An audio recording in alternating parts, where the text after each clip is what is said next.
Ouais, mais dans un contexte où aujourd'hui où des gens écrivent de moins en moins, ou en tout cas sont de plus en plus, à dire, économes de leurs mots, maîtrisent de moins en moins de mots et de moins en moins de nuances, comment faire progresser ces populations-là dans l'art oratoire et l'éloquence? Vous valez mieux que ça.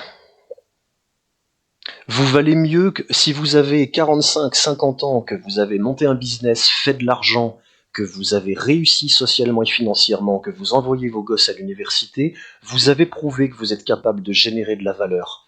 Alors dites-vous bien, pour aller au bout de la logique, que vous valez mieux que ça. Et qu'est-ce que c'est ça? Ça, c'est être un espèce d'adolescent mental éternel, un puceau du réel fan de gadgets, qui va reléguer à ChatGPT ou à des posts de réseaux sociaux la tâche de s'exprimer envers le monde.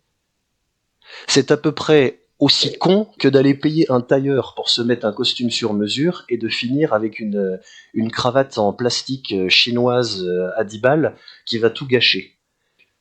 Mais encore faut-il prendre conscience que c'est important et oser aller jusque-là. C'est un problème d'oser aller, c'est pas un problème de comprendre. Donc la réponse, elle est très claire.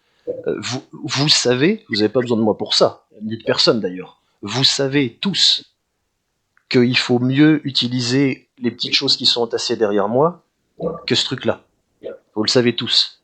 Donc, réintégrer dans votre vie un respect de vous-même qui consiste à retourner au livre, à retourner à la parole qui est belle, qui est vraie, qui est puissante.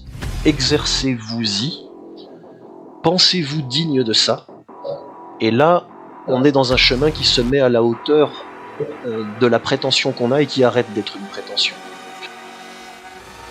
Rip and tear until it is done.